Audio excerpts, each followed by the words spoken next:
Download करें जनमत Haryana app.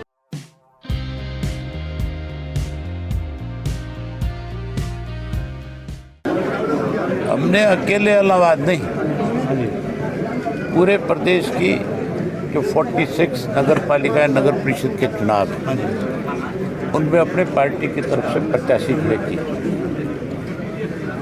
कुछ एक जगह जहाँ पे हमने अपना समर्थन दिया है, हमारे सहयोग से कुछ साथी चुनाव लड़ रहे हैं, बाकी सब जगह पे हमारा सिंबल है।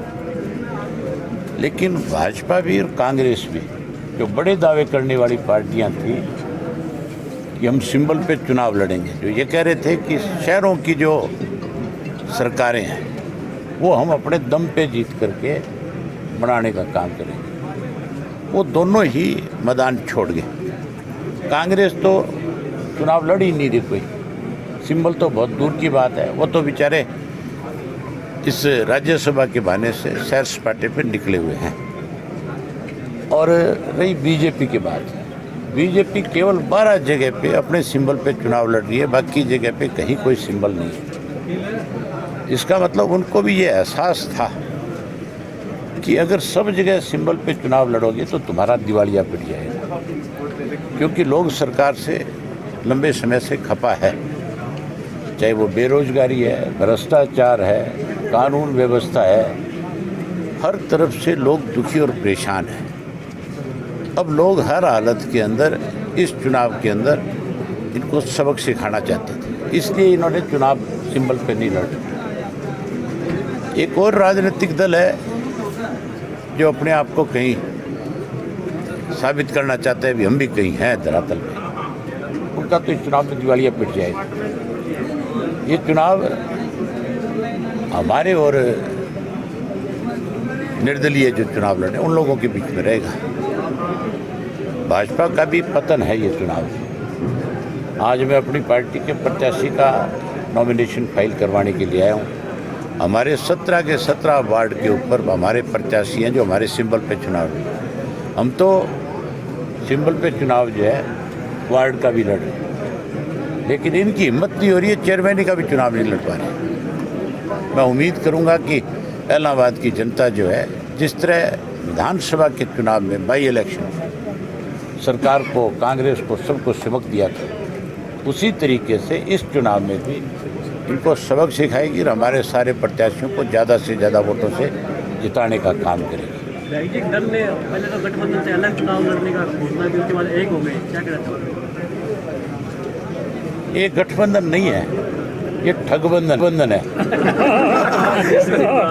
और मेरी ख्याल पहले ठगबंधन में दरार पड़ गई थी, पैसों के लेन देन को, हो सकता है कोई विवाद हुआ, इसलिए उन्होंने कहा कि नहीं हम अलग अलग करेंगे।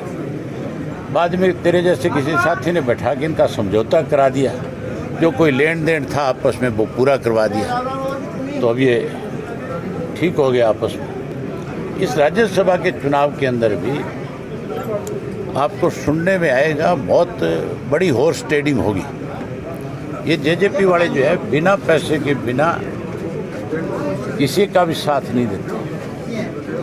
अब इन्होंने विनोद शर्मा की जेब में भी हाथ डाल रखा है, वहाँ से कितना माल लेंगे इस बात का मुझे पता लग जाएगा और फिर खुलासा करूँगा कि कितने में बिके हैं। इन्होंने प्रदेश की उस जनता को, जिन्होंने स्कीम पे भरोसा किया, जिन्होंने ये सोच लिया था भी ये चौधरी देवीलाल की नीतियों को आगे बढ़ाएंगे, चौधरी देवीलाल जी ने अपनी ज़िंदगी में कभी कोई एक पैसे का लेन देन नहीं किया। चौटाला साहब ने भी अपने पूरे राजनीतिक जीवन में कभी पैसे वाले व्यक्तियों को महत्व नहीं दिया। हमने जो राज्यसभा में लोग भेजे थे वो आम घरों के नागरिक थे, छोटे छोटे समाज और जातियों से आने वाले लोग थे। कोई कुमार जाति से था, कोई अहीर था, कोई आपका हरिजन था, वाल्मीकि था। ऐसे लोगों को हमने राज्यसभा में भेजा, जब भी हमें मौका मिला राज्यसभा में भेजने के। लेकिन अब जो चौधरी देवीलाल के नाम की राजनीति कर रहे हैं वो कहीं ना कहीं चौधरी देवीलाल की नीतियों को बढ़ाने की बजाय अपनी जेब भरने का काम कर रहे हैं। देखिए आपकी पार्टी में 5 बार विधायक रहे और मंत्री रहे, अपने बेटे का भविष्य भाजपा में देख रहे थे, लेकिन उनको भी टिकट मिली। आप उनसे पूछो, हमने उनको बहुत सम्मान दिया, बहुत इज्जत करी उनकी, आज भी करते हैं। अब वो किस लिए उन्होंने ऐसा निर्णय लिया ये वही बता सकते हैं, उनसे पूछो। चौटाला साहब बहुत मजबूत शख्सियत हैं, उन्होंने अपनी ज़िंदगी में बहुत सारे उतार चढ़ाव देखे। चौधरी देवीलाल ने आज़ादी से पहले और आज़ादी के बाद लोगों के लिए अनेक दफ़ा जेल की सलाखों के पीछे गए। चौधरी ओम प्रकाश चौटाला ने भी बहुत लंबा संघर्ष किया आम लोगों के लिए। ये जो सजा हुई है, हम इसके खिलाफ अपील में जा रहे हैं। हमें पूरी उम्मीद है कि हाई कोर्ट से हमें बड़ी राहत मिलेगी। इस फैसले जो है ये कोई ज़रूरी नहीं है कि ये फैसला इसी तरह बरकरार रहे। हम उम्मीद करते हैं कि हाई कोर्ट से हमें ज़रूर न्याय मिलेगा।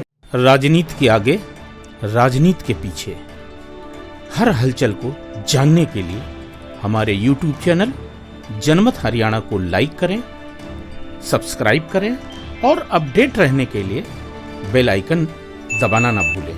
देखते रहें जनमत हरियाणा, सच के अलावा कुछ भी नहीं।